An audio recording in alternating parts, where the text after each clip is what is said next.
Tom Cruise, lise yıllarına kadar kimsenin yaşamak istemeyeceği bir çocukluk geçirdi dersek çok da abartmış olmayız herhalde. Annesi ve kız kardeşiyle beraber, alkolik ve psikopat olan babasından şehir şehir kaçmakla geçen bir çocukluk yaşadı.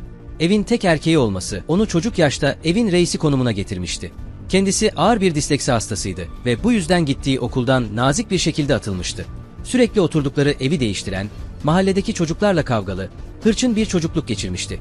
Ünlü olduktan sonra da sürekli farklı arayışlar içinde olması, saçma sapan inanışlara merak salması ve hastalık derecesinde kadınlarla yaşadığı ikili ilişkileri büyük ölçüde çocukluğunda yaşadığı travmalara bağlarsak çok da hata yapmış olmayız herhalde. Konumuza dönecek olursak, Tom, çocukluğunda otel odalarına bagaj taşıyordu. Hepsi bu kadar da değil. Cruise gençliğinde birbirinden farklı birçok işte çalıştı ve küçüklüğündeki en büyük hayali büyüyünce Katolik bir rahip olmaktı. Tom Cruise hakkında eski menajeri Ellen Berlin bir röportajında şunları söyledi. Tom, oyunculuk kariyerine ilk başladığı yıllarda çok hırslıydı. Fazla takıntılıydı fakat utangaç ve güvensiz halleri dikkat çekiyordu. Eski menajeri, açıklamalarının dozunu artırmış ve konuşmasına şöyle devam etmiştir. Tom'un bu hayatta mutlu olmasını isterdim. Ama ben onun insanları sevebileceğini sanmıyorum. O sadece yaptığı işi seviyor. Eğer evlilikleri uzun sürseydi, işte bu benim için büyük bir sürpriz olurdu. Kötülük, kibir, hayal kırıklığı ve çekici bir hüzün onun tüm bu ruh hallerine şahit oldum.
Ünlü komedyen Jim Carrey, maddi sıkıntılar nedeniyle 16 yaşında liseyi bırakmak zorunda kaldı.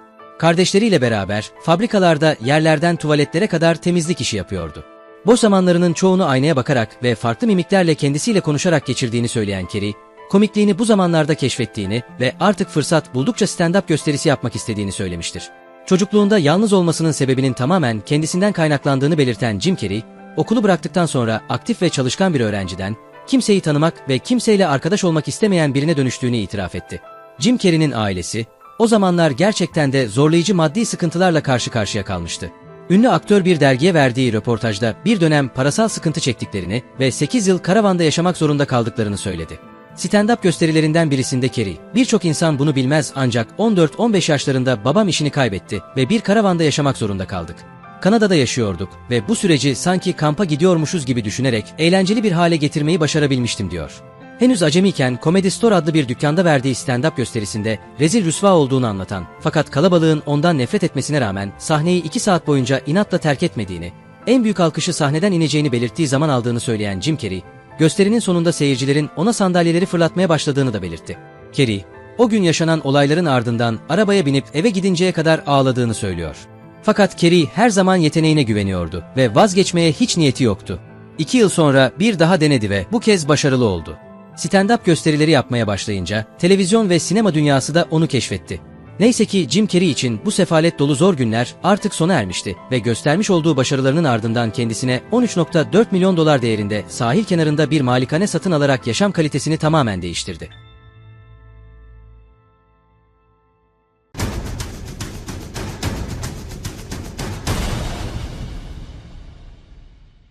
Tam adı Edward Thomas Hardy'dir. Babası Edward Chips Hardy, romancı ve komedi yazarıdır. Annesi Annie ise bir ressamdır. Çiftin tek çocuğudur. Tom Hardy, sorunlu bir çocukluk geçirdi. 2 kez okuldan atıldı. 13 yaşında hırsızlık yaptığı için okuldan atılmıştı ve ardından 15 yaşında çalıntı Mercedes'le Silah bulundurmaktan yakalandığında ikinci kez okuldan atılmakla kalmamış, aynı zamanda hapse atılmıştır. Kariyeri 21 yaşındayken 1998 yılında The Big Breakfast'ta bir modellik yarışmasına katılmasıyla başladı. Bu televizyon yarışmasında birinci oldu. Ancak modellik kariyerine devam etmeyi seçmeyip oyunculuk alanında bir şeyler yapmak istiyordu. The Drama Center London'da okudu ve büyük çıkışını yakalayınca oradan ayrıldı. Drama okulunda Hardy'nin okuldaki en yetenekli oyuncu olduğunu söylediği Michael Fassbender'le aynı sınıftaydı. İlk çıkışını Kara Şahin Düştü filmiyle yaptı. Hardy'yi bu film için yapım şirketine öneren kişi Hugh Jackman'dı.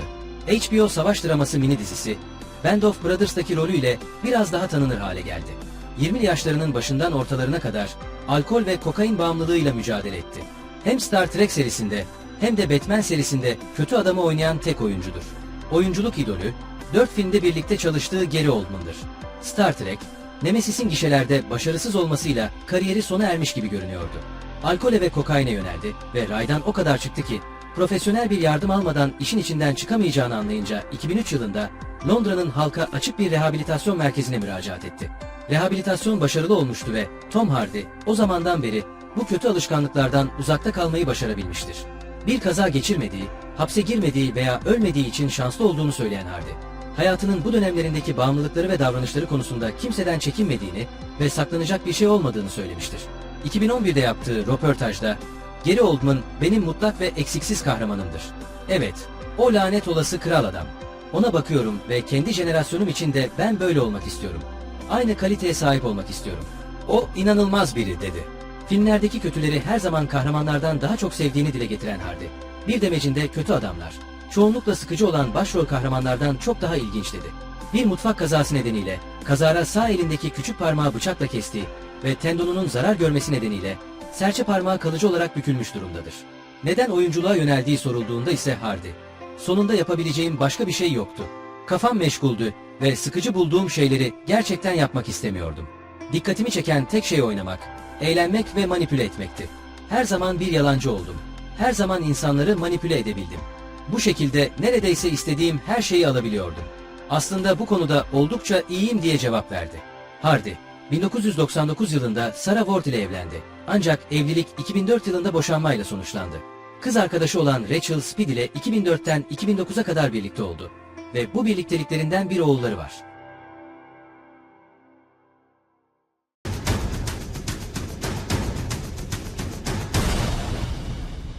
Oscar ödüllü Michael Douglas'ın hayatı, 20 yaşına kadar sanılandan çok farklı. Ünlü oyuncu Kirk Douglas'ın oğlu olmasına rağmen uzun bir süre benzin istasyonu görevlisi olarak çalışıp birkaç kez de çalıştığı yerde ayın elemanı seçilmiştir. Amerikalı aktör ve yapımcı Michael Douglas, yaşamı boyunca hem fiziksel hem de ahlaki olarak çok acı çekti. 1980 yılında bir kayak merkezinde kaza geçiren oyuncu, uzun tedavi sebebiyle kariyerine 3 yıl boyunca ara vermek zorunda kaldı. 2003-2004 yılları arasında Douglas ve karısı Catherine Zeta-Jones'a bir sapık musallat oldu. Devnet Knight adlı bu sapık Michael Douglas'a saplantılıydı ve karısı Catherine Zeta-Jones'a tehdit içerikli mektuplar gönderiyordu. 2010 yılında mahkeme, oyuncunun ilk evliliğinden olan oğlu Cameron Douglas'ı uyuşturucu sattığı gerekçesiyle 5 yıl hapis cezasına çarptırdı. Aynı yıl Michael Douglas'a boğaz kanseri teşhisi kondu. Hastalığın stres, alkol bağımlılığı ve sigaradan kaynaklandığı düşünülüyordu.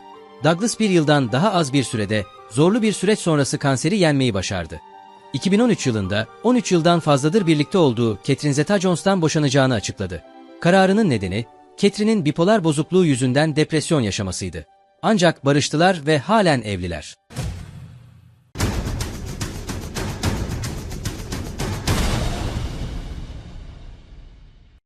Christopher Walken 15 yaşında bir sirkte aslan terbiyecisi olarak işe başladı.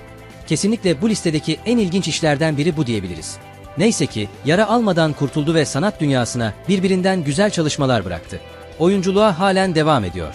Aslan terbiyeciliği ile ilgili korkmuyor muydunuz diye kendisine sorulan soruya şu cevabı vermiştir. Baktığım aslan o kadar yaşlıydı ki bana saldırmaya takati olduğunu sanmıyorum. Kedileri çok severim. Kedileri her zaman sevmişimdir. Onlar harika arkadaşlardır. The Guardian'a verdiği başka bir demeçte ise şunları söylemişti. Jerry Lewis ve Dean Martin ile birlikte skeçlerde yer aldım ve hiçbir zaman bir kuruş bile para almadım.